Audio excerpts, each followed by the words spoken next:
उनकी बहुत होती थी, जितनी दुखी थी कि पूरे दिन उसे संतान न होने का ही दुख सताता रहता था। बड़ी दुखी थी। एक दिन महाराज से बोली, महाराज इतने दिन तक संतान नहीं और दुनिया भर हंसी उड़ाती है। इतने दर्द हुए संतान नहीं और दुनिया भर हंसी उड़ाती है। महाराज निर्बल कहलाते हैं और ये दासी बांझी कहलाती है। बोले हम लोग बांझी कहला रहे हैं और आपके बारे में सभी कह रहे हैं कि ये तो बहुत कमजोर राजा है। बोले हे प्रभु, हमें तो बड़ा दुख हो रहा है। तो राजा बोले उपाय बताओ, उपाय क्या करें? बोले उपाय तो है। बोले क्या उपाय है? बोले उपाय ये है कि अगर मुझसे संतान पैदा नहीं हुई है तो राजा लोगों को दोनों तीन तीन रानियां वैसे ही रखते अगर संतान हो ही जाती।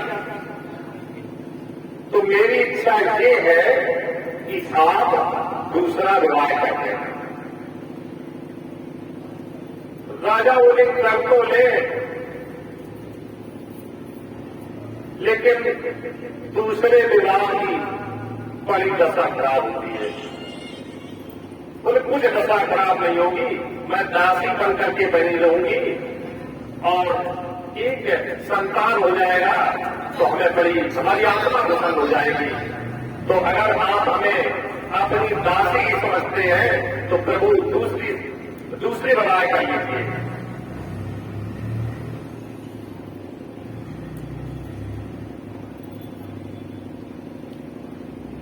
तो राजन बोले, हे सुनीति, तुम बड़ी अच्छी बात कह रही हो, शादी कर लूंगा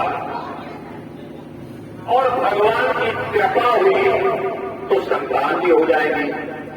लेकिन जानते हो, तुम नहीं जानती हो, मैं जानता हूं, आपका पूरा जीवन बर्बाद ही रहेगा।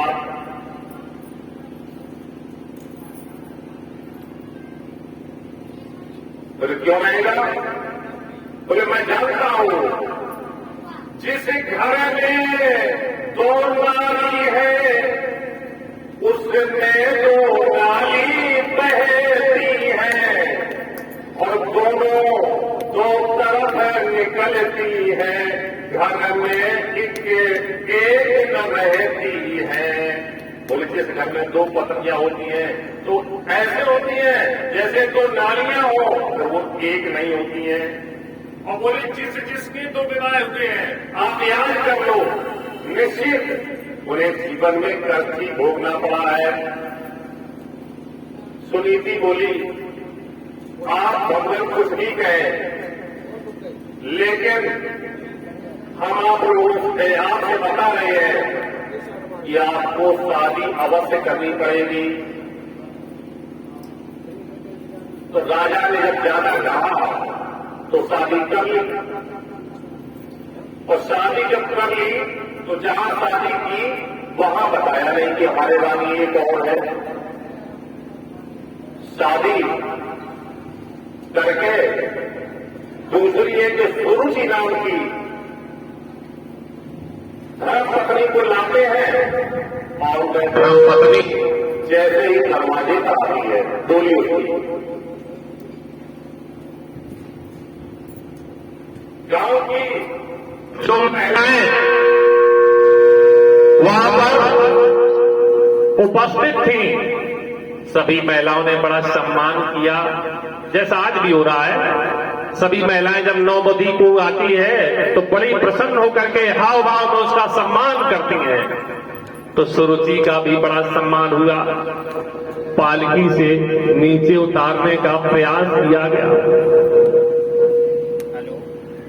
जैसे ही गांव की बधुओं ने, बेटियों ने कहा कि पालकी से नीचे उतारा जाए,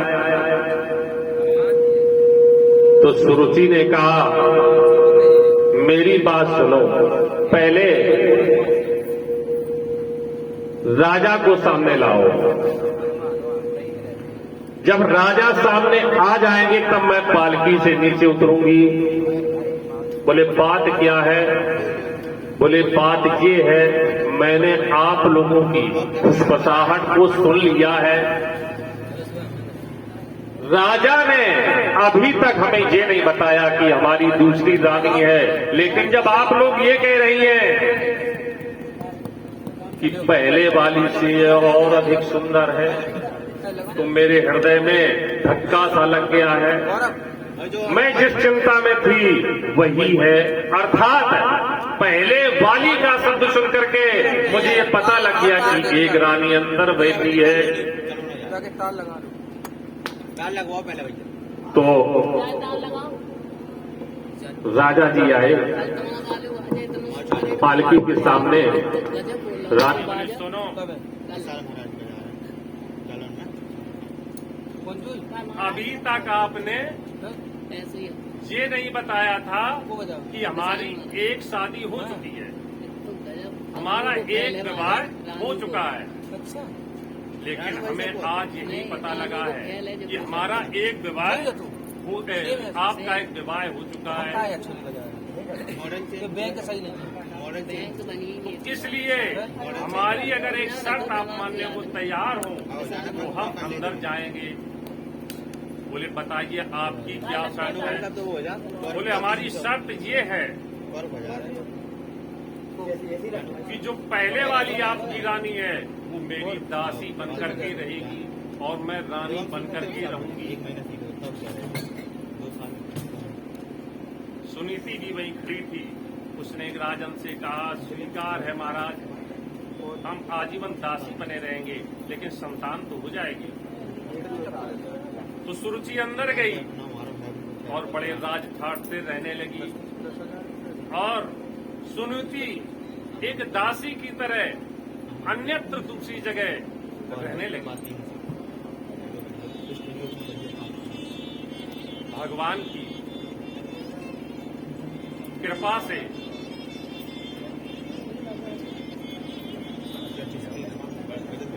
सुरुचि के गर्भ से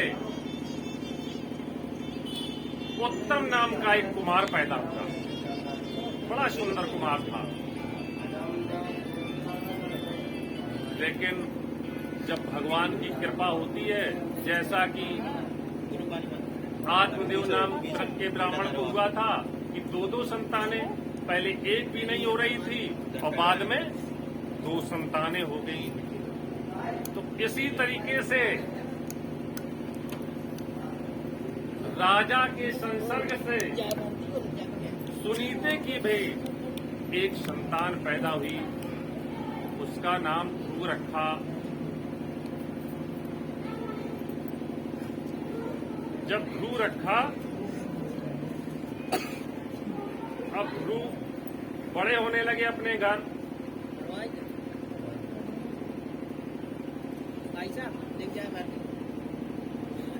खेलने पढ़ने लगे। अब ध्रुव जैसे कि साधारण बालक खेलते हैं, ऐसे ध्रुव भी अन्य बच्चों के साथ एक दिन खेल रहे थे।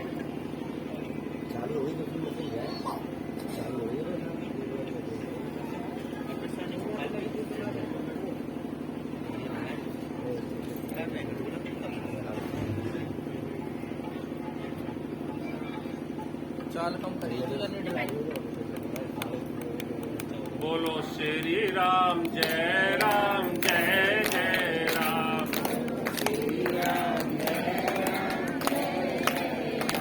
बोलो श्री राम जय राम, जय जय राम। श्री राम जय राम, जय जय राम।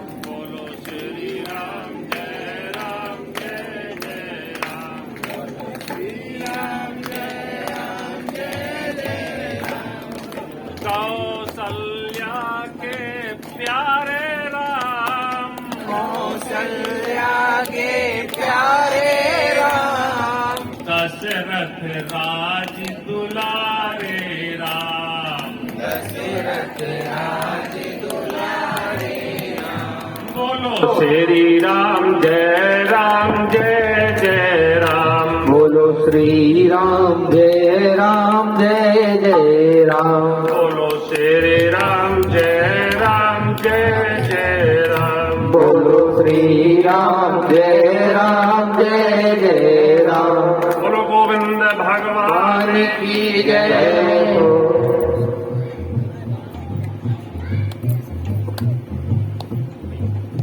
एक दिन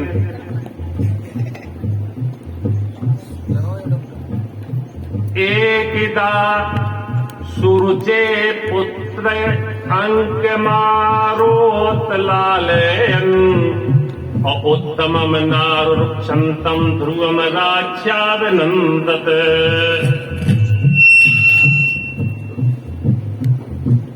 एक दिन राजा ने अनायास ही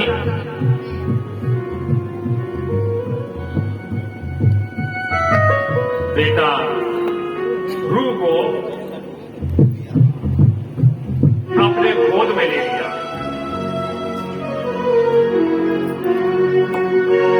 गोद में खिलाने लगे, क्योंकि पुत्र प्रेम बहुत होता है हर व्यक्ति को। ज्यादा नहीं।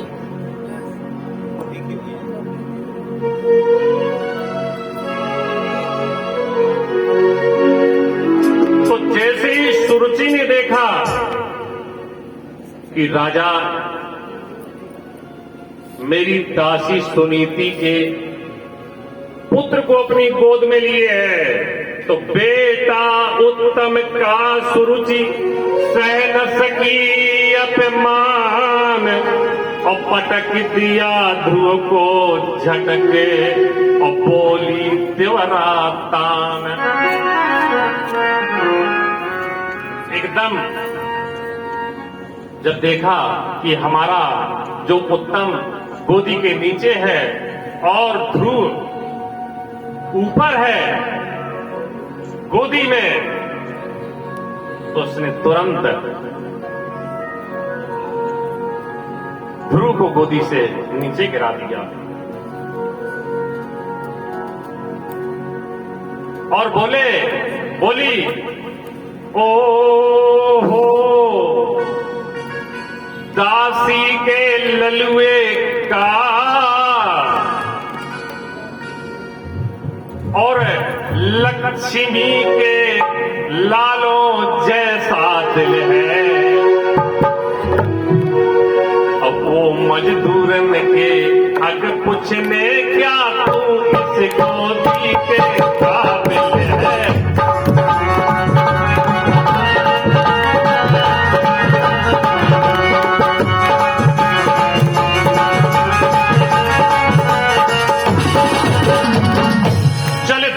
खड़ा हो अरे नीच, और किसके मुकाबले आया है, और अकल है तुम्हारी कहाँ भूप सिर पर ये गधा चढ़ाया।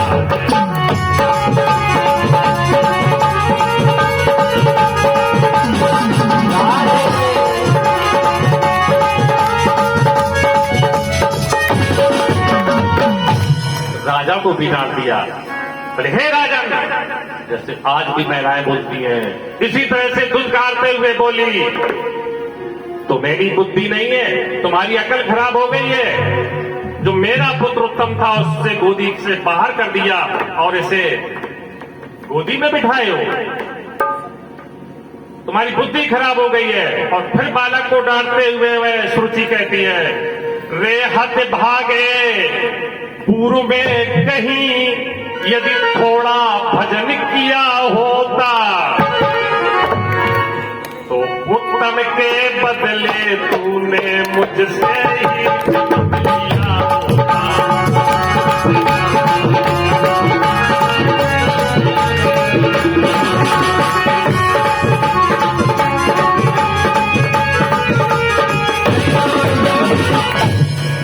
बोले तुम्हें थोड़ी भी अक्ल नहीं है, और अपने पुण्य को धिक्कार, अपने कर्मों को धिक्कार। अगर उसने पूर्व जन्म में थोड़े ही कर्म किए होते तो उस अभागे ने सुरुचि के गर्भ से क्यों आते, ये सुनीति के गर्भ से क्यों आते, मेरी कोख से जन्म लेते। बोली गोली से बुरी और कर जाती है घाव, और इस गोली के सामने होता नहीं बचाओ। गोली छोटे से दुधमय बच्चे को बहुत लग गई, बहुत लग गई, लेकिन करता क्या, बहुत दुखित हो गया। वही कोमल शुद्ध हृदय वाला यह चोट हृदय पर सह न सका।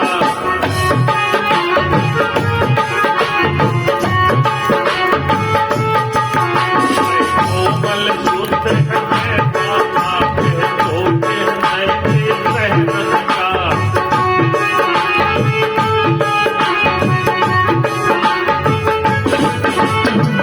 अरे धस गया लाज संकोचों में, चुपचाप खड़ा भी रह न सका।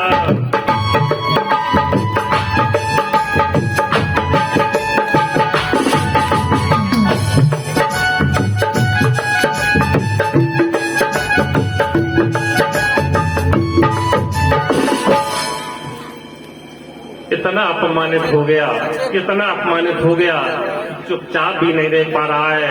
तुरंत वहां से लौट करके और अपनी माँ के पास आया, और ध्रुव ने आते ही तुरंत की दुख भरी पुकार, और अकुलाहट से उसे तरफ उठी एक झनकार। छोटे बच्चों को कोई पीटे, बच्चों से झगड़ा हो जाए, चाहे घर का कोई सदस्य पीटे, चाहे स्कूल में अध्यापक पीटे, लेकिन बच्चों का एक ही सहारा होता है, दौड़ करके आते हैं, माता जी, माता जी, आज हमें गुरु जी ने बहुत पीटा, आज हमें पापा ने बहुत डांटा। यही उनकी एक निवेदन होता है। तुरंत वहां से लौट करके आते हैं, और माँ, आज मैं खेल रहा था, रो रहा है तू, रोते रोते कह रहा है, माँ मैं आज खेल रहा था, राजा जी ने अचानक मुझे खेलते खेलते गोदी में ले लिया, मैं खूब उछल रहा था। बोला माता मैं और बंधु राजा के साथ खेलते थे।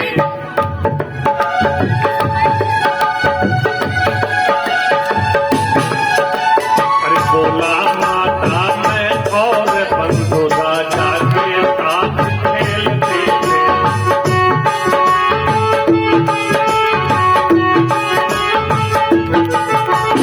उनकी गोदी में चढ़ने को हम दोनों खूब उछलते थे।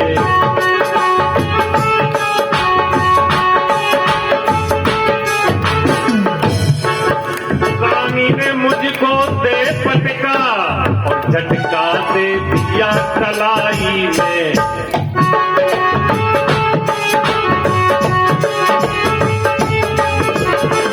और दो चार शब्द भी कह डाले मेरी और तेरी बुराई में।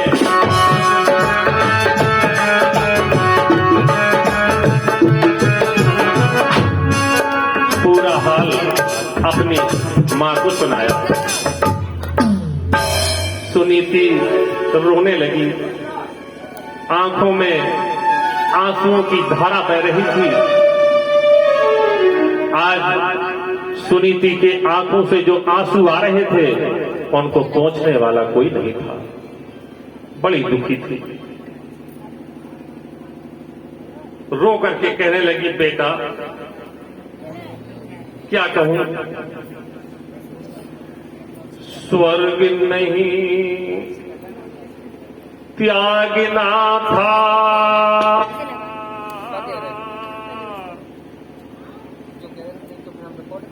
और यदि त्याग कर लड़ेगी